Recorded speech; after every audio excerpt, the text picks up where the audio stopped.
Urdu class 10 CBSE board हिस्सा नस्र अफसाना सवानह drama बीती मजमून। इस लेसन के अंदर में अफसाना है और इस पहले अफसाने की तारीफ़ और इसके ऊपर कुछ बात करेंगे। इसके बाद राजिंदर सिंह बेदी ने जो एक अफसाना लिखा है भोला, इसके ऊपर बात करेंगे। तो आइए इस लेसन की शुरुआत करते हैं। सबसे पहले हम अफसाना को जानते हैं कि अफसाना 20वीं सदी के आगाज़ की पैदावार है। तेज़ी से बदलते हुए ज़माना का साथ देने वालों के लिए मुख्तसर अफसाना ख़ास कशिश रखता है। अफसाना उस कहानी को कहते हैं जिसमें ज़िंदगी की सच्चाइयों का बयान होता है।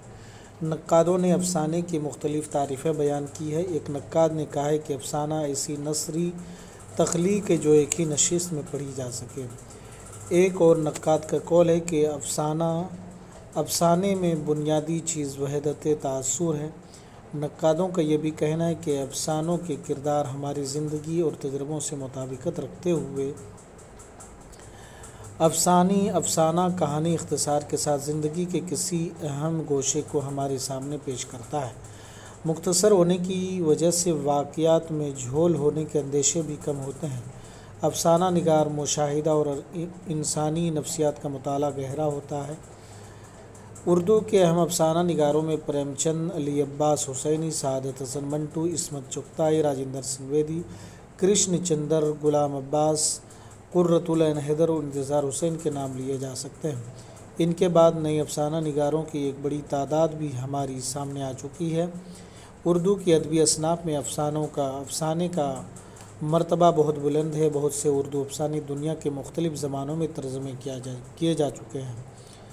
तो आइए अब हम राजिंदर सिंह बेदी ने जो भोला लिखा है, इससे पहले हम राजिंदर सिंह बेदी की कुछ मुख्तसर ज़िंदगी को बयान करते हैं। राजिंदर सिंह बेदी तहसील डस्का, ज़िला सियालकोट में पैदा हुए। इब्तदाई तालीम के बाद लाहौर आ गए। 1932 में तालिब इल्मी के ज़माने में अंग्रेज़ी, उर्दू और पंजाबी में नज़में और कहानियाँ लिखने लगे थे। कुछ मुद्दत बाद पोस्ट ऑफिस लाहौर में क्लर्क हो गए। 1943 में स्टाफ आर्ट्स काम करने लगे। 1948 में जम्मू रेडियो स्टेशन के डायरेक्टर बनाए गए, लेकिन एक ही साल में इस्तीफ़ा देकर मुंबई चले गए और फिल्मों के लिए लिखने लगे। उनके अफसानों के 6 मजमूए शाये हुए। दाना वो दाम 1965, गरहन 1942 आज़ादी से पहले शाये हो चुके थे।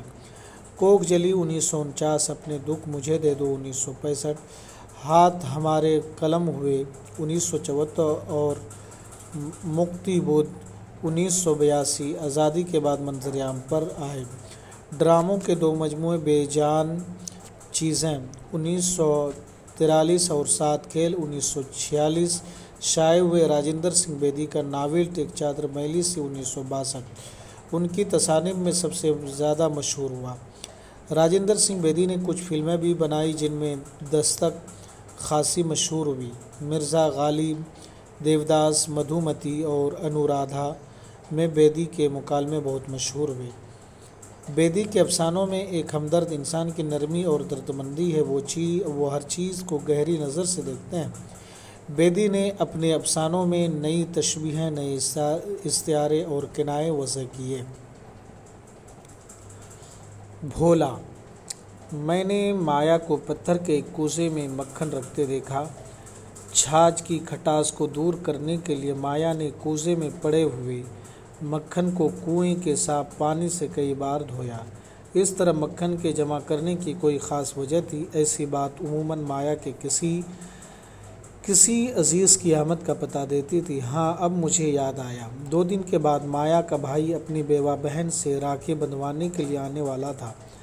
यूँ तो अक्सर बहनें भाइयों के यहाँ जाकर उन्हें राखी बांधती हैं, मगर माया का भाई अपनी बहन और भांजे से मिलने के लिए खुद ही आ जाया करता था और राखी बंधवा लिया करता था।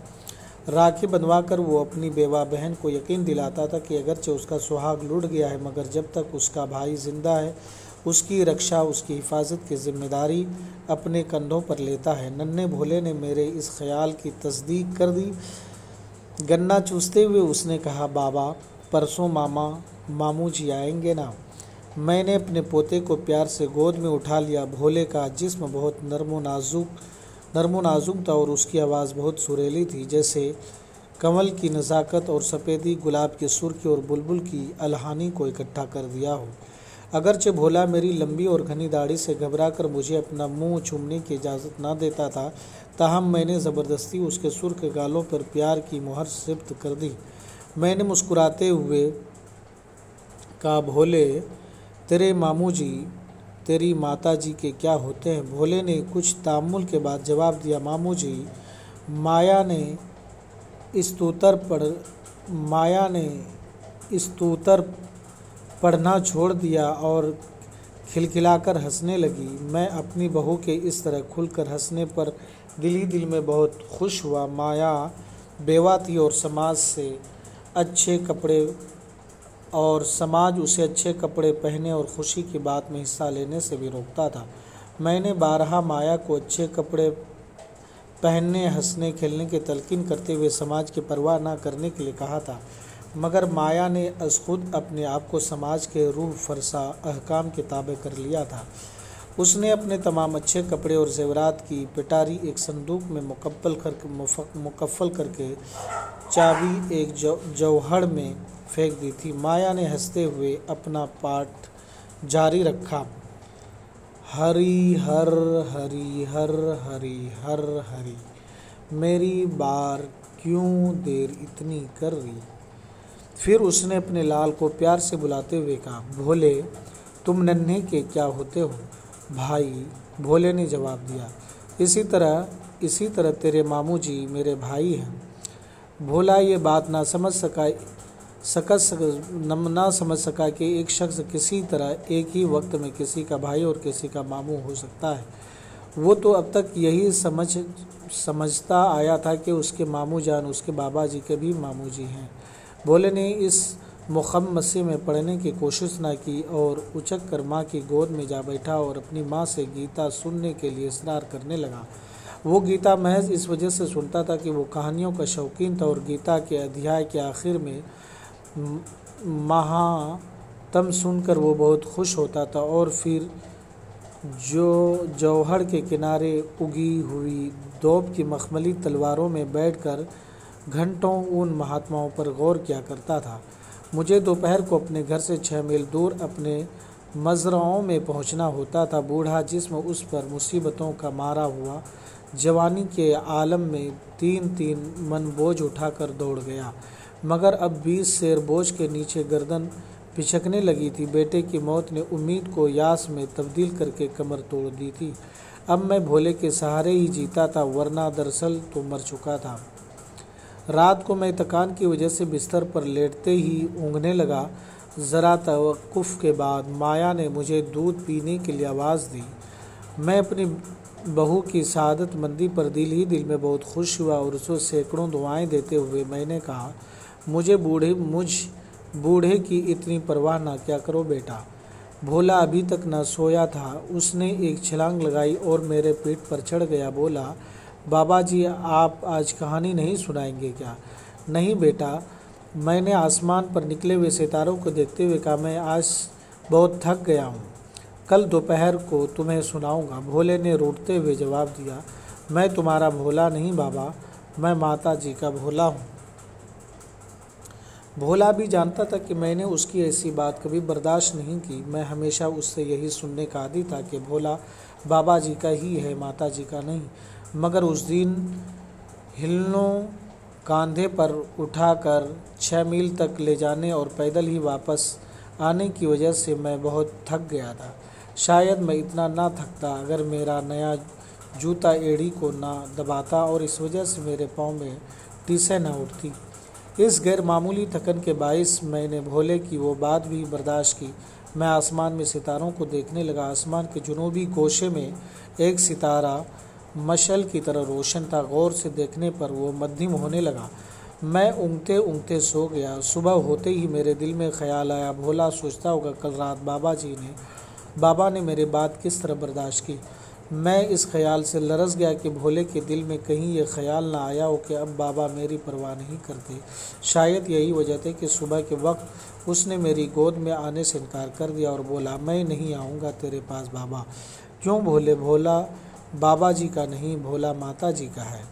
मैंने भोले को मिठाई के लालच से मना लिया और चंद ही लम्हात में भोला बाबा जी का बन गया और अपनी नन्ही टांगों के गिर्द मेरे जिस्म से लिपटे हुए कंबल को लपेटने लगा। माया हरी हर अस्तूतर पड़ रही थी। फिर उसने पाँव भर मक्खन निकाला और उसे कूजे में डालकर कुएं के साफ पानी से छाछ की खटास को धो डाला। अब माया ने अपने भाई के लिए शेर के करीब मक्खन तैयार कर लिया था। मैं बहन भाई के इस प्यार के जज्बे पर दिल ही दिल में खुश हो रहा था, इतना खुश कि मेरी आंखों से आंसू टपक पड़े। मैंने दिल में कहा, औरत का दिल मोहब्बत का एक समंदर होता है। माँ बाप, बहन भाई, खावन, बच्चे, सबसे वो बहुत ही प्यार करती है और इतना करने पर भी वो ख़त्म नहीं होता। एक दिल के होते हुए भी वो सबको अपना दिल दे देती है। भोले ने दोनों हाथ मेरे गालों की झुर्रियों पर रखे माया की तरफ से चेहरे को हटाकर अपनी तरफ कर लिया और बोला, बाबा तुम्हें अपना वादा याद है ना? किस बात का बेटा? तुम्हें आज दोपहर को मुझे कहानी सुनानी है। हाँ बेटा, मैंने उसका मुँह चूमते हुए कहा। ये तो भोला ही जानता होगा कि उसने दोपहर के आने का कितना इंतज़ार किया था। भोले को इस बात का इल्म था कि बाबा जी की कहानी सुनाने का वक्त वही होता है जब वो खाना खाकर उस पलंग पर जा लेटते हैं जिस पर वो बाबा जी या माता जी की मदद के बगैर नहीं चढ़ सकता था। चुनांचे वक्त से आध घंटे पेशतर ही उसने खाना निकलवाने पर इसरार शुरू कर दिया, मेरे खाने के लिए नहीं बल्कि अपनी कहानी सुनने के चाव से। मैंने मामूली से आध घंटे पहले खाना खाया। अभी आखिरी निवाला मैंने तोड़ा ही था कि पटवारी ने दरवाजे पर दस्तक दी। उसके हाथ में हल्की सी एक जरीब थी। उसने कहा कि खानका वाले कुएं पर आपकी ज़मीन को नापने के लिए मुझे आज ही फुर्सत मिल सकती है, फिर नहीं। दलान की तरफ नज़र दौड़ाई तो मैंने देखा भोला चारपाई के चारों तरफ घूमकर बिस्तर बिछा रहा था। बिस्तर बिछाने के बाद उसने एक बड़ा सा तकिया भी एक तरफ रख दिया और पायते पर पाँव उड़ाकर चारपाई पर चढ़ने की कोशिश करने लगा। अगरचे भोले का इसरार मुझे जल्द रोटी खिलाना और बिस्तर बिछाकर मेरी तवाज़ो करना अपनी खुदगर्जी पर मबनी था, ताहम मेरे ख्याल में आया, आखिर माया के बेटा ही है ना, ईश्वर उसकी उम्र दराज करे। मैंने पटवारी से कहा, तुम खानका वाले कुएं को चलो और मैं तुम्हारे पीछे पीछे आ जाऊंगा। जब भोले ने देखा मैं बाहर जाने के लिए तैयार हूं तो उसका चेहरा इस तरह मद्दिम पड़ गया जिस तरह गुज़िश्ता शब आसमान के एक कोने में मशल की मानिंद रोशन सितारा मुसलसल देखते रहने की वजह से मांद पड़ गया था। माया ने कहा, बाबा जी इतनी भी क्या जल्दी है? खानका वाला कुआं कहीं भागा तो नहीं जाता? आप कम से कम आराम तो कर लें। हूँ, मैंने ज़ेरे लब कहा। पटवारी चला गया तो ये काम एक माँ से उधर ना हो सकेगा।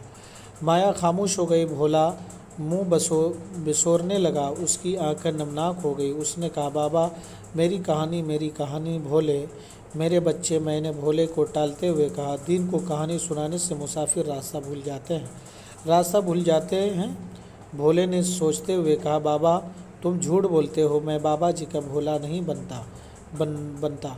अब जब कि मैं थका हुआ भी नहीं था और 15-20 मिनट istirahat के लिए निकाल सकता था। भला भोले की इस बात को आसानी से निजात दिलाते हुए पलंग पर लेट गया। भोला फिर अपने बाबा का बन गया। लेटते हुए मैंने भोले से कहा, अब कोई मुसाफिर रास्ता खो बैठे तो उसके तुम जिम्मेदार हो। और मैंने भोले को दोपहर के वक्त 7 शहजादों और 7 शहजादियों की एक लंबी कहानी सुनाई। कहानी में उनकी बाहमी शादी को मैंने मामूल से ज़्यादा दिलकश अंदाज में बयान किया।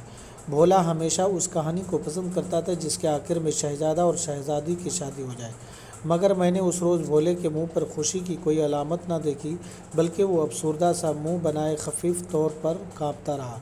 इस ख्याल से कि पटवारी खानका वाले कुएं पर इंतज़ार करते करते थक कर अपनी हल्की हल्की झनकार पैदा करने वाली जरीब जेब में डालकर कहीं अपने गांव का रुख ना कर ले, मैं जल्दी मगर अपने नए जूते में दबती हुई एड़ी की वजह से लंगड़ाता हुआ भागा। गो माया ने जूती को सरसों का तेल लगा दिया था, ताहम वो नर्म मुतलक न हुई थी। शाम को जब मैं वापस आया तो मैंने भोले को खुशी से दालान से सहन में और सहन से दालान में कुत्ते फांदते देखा। वो लकड़ी के एक डंडे को घोड़ा बनाकर उससे भगा रहा था और कह रहा था, चल मामू जी के देश रे घोड़े, मामू जी के देश, मामू जी के देश, हाँ हाँ मामू जी के देश घोड़े।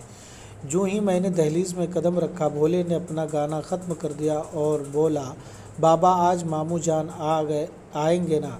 फिर क्या होगा भोले? मैंने पूछा। मामू जान अगन बूट लाएंगे, मामू जान अगन बूट लाएंगे, मामू जी कल्लू लाएंगे। मामू जी के सर पर मक्की के भुट्टों का ढेर होगा ना? बाबा हमारे यहाँ तो मक्की होती ही नहीं बाबा, और तो और ऐसी मिठाई लाएंगे जो आपने ख्वाब में भी ना देखी होगी। मैं हैरान था और सोच रहा था कि किस खूबी से ख्वाब में भी ना देखी होगी कि अल्फाज 7 शहजादों और 7 शहजादियों वाली कहानियों के बयान में से उसने याद रखे थे। जीता रहे, मैंने दुआ देते हुए कहा, बहुत ज़हीन लड़का होगा और हमारे नाम को रोशन करेगा। शाम होते ही भोला दरवाजे में जा बैठा ताकि मामू जी की शक्ल देखते ही अंदर की तरफ दौड़े और पहले अपनी माता जी को और फिर अपने मामू जी के आने की खबर सुनाए। दियों को दिया सलाई दिखाई गई।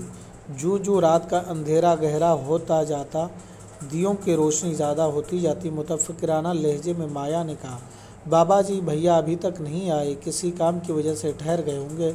मुमकिन है कोई ज़रूरी काम आ पड़ा हो, राखी के रुपए डाक में भेज देंगे। मगर राखी की कहो, उन्हें अब तक तो आ जाना चाहिए था। मैंने भोले को ज़बरदस्ती दरवाजे की दहलीज पर से उठाया। भोले ने अपनी माता जी से भी ज़्यादा मुतफक्किराना लहजे में कहा, माता जी मामू जी क्यों नहीं आए? माया ने भोले को गोद में उठाते हुए और प्यार करते हुए कहा, शायद सुबह को आ जाए तेरे मामू जी मेरे भोले। फिर भोले ने अपने नरमो नाजुक बाजुओं को अपनी माँ के गले में डालते हुए कहा, मेरे मामू जी तुम्हारे क्या होते हैं जो तुम नन्ही के हो? भाई तुम जानो। और बंसी भोले का दोस्त के क्या होते हैं? कुछ भी नहीं, भाई भी नहीं, नहीं। और भोला इस अजीब बात को सोचता हुआ, कहानी लंबी है इसलिए मैं कहानी को यहाँ पर ही समाप्त करता हूँ। ये काफ़ी इंटरेस्टिंग कहानी है। ये नवाए उर्दू क्लास 10 में ये कहानी मौजूद है, आप चाहे तो पढ़ सकते हैं पूरी कहानी को। आइए कुछ अल्फाज वगैरह को देख लेते हैं। लफ्ज़ो मानी। कूज़ा मिट्टी का छोटा प्याला, कुल्लड़ सफ़ेदी सफ़ेदी, खुश इल्हान अच्छी आवाज़, सिफ्त करना निशान बनाना नक्श बिठाना, रूह फरसा रूह को तकलीफ़ देने वाला, ताबे तहत पाबंद, जोहड़ छोटा तालाब गाढ़ा, दोब हरी नर्म छोटी घास, मुकफ़ल ताला लगा हुआ बंद, मुखम्मसे मुखम्मसा उलझन झंझन, अध्याय बाब स्तोत्र वो श्लोक जिसमें ईश्वर की तारीफ़ की गई, मजरा खेती यास नाउमीदी मायूसी तवक्कुफ़ वक्फ़ा, खानका किसी पीर बुज़ुर्ग या सूफ़ी के रहने और इबादत करने की जगह, पटवारी ज़मीन नापने वाला सरकारी मुलाजिम, जरीब नापने वाली जंजीर पैमाना वो जंजीर जिससे ज़मीन की पैमाइश की जाती है, पायती पलंग या चारपाई का वो हिस्सा जिधर पैर किए जाते हैं, तवाज़ो खातिर मदारत मबनी मुनहसिर ज़ेर लब होठों में आहिस्ता, नमनाक भीगा हुआ इस्तराहत आराम, शाना कांधा, कैद बामुशक्क़त कैद की वो सज़ा जिसमें मेहनत भी शामिल हो, निजात रिहाई आज़ादी छुटकारा, अगन बूट चौखट, अगन बूट भाप से चलने वाली कश्ती, सुहागवती सुहाग जिसका शोहर जिंदा हो, नाम रोशन करना मुहावरा, शोहरत होना मशहूर होना, मुतफ़क्किराना गौर व फिक्र के अंदाज में, फ़रते मुसर्रत खुशी की ज़्यादती, रिक्कत रोने की कैफियत, रूहानसा होना, गलबा फतह कामयाबी बरतरी, अख्तर शुमारी सितारे गिनना, शक होना फटना टुकड़े टुकड़े होना, मन्नत मानना, ये तमाम बातें हैं। गौर करने की बात में अब देखते हैं कि इसमें खुलासा क्या है। गौर करने की बात, इस अफसाने में भोला की भोली भाली बातें, इसकी जहानत और शरारत और फिर अचानक उसका गायब हो जाना दिलचस्प और पुरअसर अंदाज में बयान किया गया। अफसाने में भोला के किरदार के ज़रिए एक बच्चे के नफ्सियाती बड़ी खूबी के साथ पेश की गई। उस ज़माने में बेवा औरतों का समाज में कोई मकाम नहीं था और ये समझा जाता था कि जिस औरत का शौहर मर गया उसे दुनिया में जीने का हक़ नहीं। ना तो वो अच्छा खाना खा सकती है, ना रंगीन लिबास पहन सकती। मुसन्निफ़ ने इस अफसाने में बूढ़े और दादा के ज़रिए समाज के इस रवैये की मुखालिफत की है ताकि बेवा औरत को समाज में बेहतर मकाम हासिल हो सके। सवालों जवाब लिखिए। सवाल है, भोला गीता शौक़ से क्यों सुनता था? दोपहर में कहानी सुनने के बावजूद भोला के चेहरे पर खुशी क्यों नज़र नहीं आई? औरत का दिल मोहब्बत का समंदर होता है, मुसन्निफ़ ने यह बात क्यों कही? भोला कहाँ चला गया था और क्यों? अमली काम, भोला की वापसी का मंजर को अपने अल्फाज में बयान कीजिए। इस सबक में कुछ मुहावरे आए हैं, जैसे नाम रोशन करना। आप भी ऐसे चंद मुहावरे तलाश करके लिखिए। अफसाने में कुछ हिंदी के अल्फाज भी आए हैं, उन्हें लिखें। अफसाने के आगाज़ में राखी बांधने का जिक्र आया है। इस त्यौहार का क्या नाम है और उसे कैसे मनाया जाता है, इस पर मुख्तसर नोट लिखिए। तो ये है पूरी कहानी भोला की, जो कि राजेंद्र सिंह बेदी ने लिखा है। इस तरीके से अफसाने होते हैं और ये एक बहुत ही जानदार और शानदार राजेंद्र सिंह बेदी का अफसाना है। दोस्तों, अगर आपको ये अफसाना पसंद आए तो आप हमारे चैनल को सब्सक्राइब कीजिए, लाइक कीजिए और अपने दोस्तों के साथ इस वीडियो को ज़रूर शेयर कीजिए। शुक्रिया।